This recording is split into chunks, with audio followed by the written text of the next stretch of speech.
I think in the mid-'80s at the Center for Urban Affairs, where I was, we were impressed. The sort of the anti-poverty era was still alive, and there was a lot of programming going on and money made available for people who were beneath the poverty line, low income. Programs that you had to be beneath the poverty line in order for the benefit to come to you. And so we decided to look closely in Cook County, which is the county where Chicago is located, at that money. How much was it, and where did it go? And so we looked at all of the federal money that came to Cook County for low-income people. And then there were state programs, so we looked at those programs for low-income people. And we classified them by who was the recipient of the money. Right? If we had poor people and we had programs that had money, who got the money?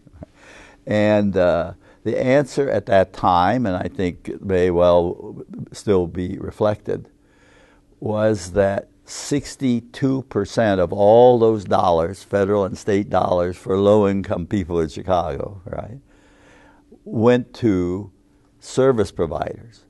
That is, people in the social services, people in the health services, people who were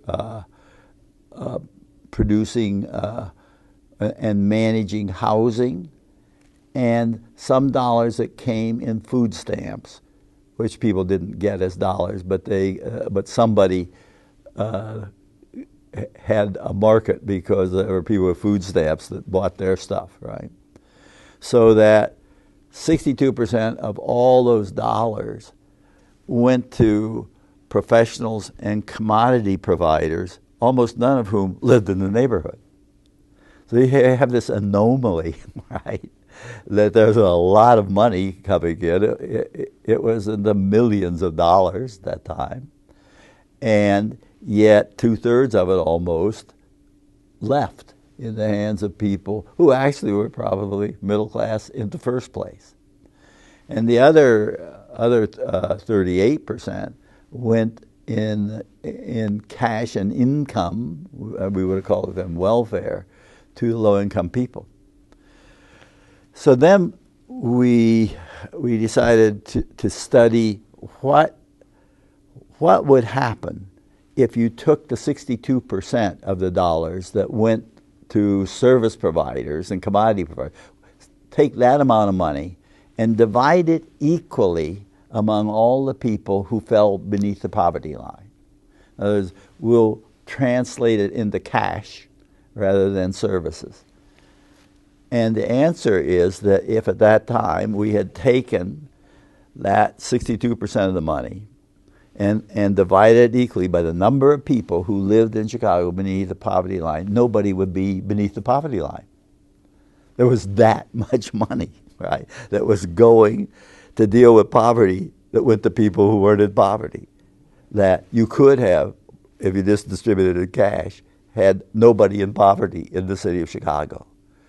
So that's one other way of looking at the question of what is it that makes for successful neighborhoods. That allocation of money says what we believe poor people need is pre-purchase services, that we will take money that they might get and instead give it to social workers and psychologists and street workers and doctors and nurses and wholesalers and housing developers, right? And that'll fix them up. Whereas the real issue is their income. And if there were national programs that had focused on increasing income rather than providing services, I think we would have long ago gotten way ahead of the problems that still plague us, which is a lot of people whose income is inadequate.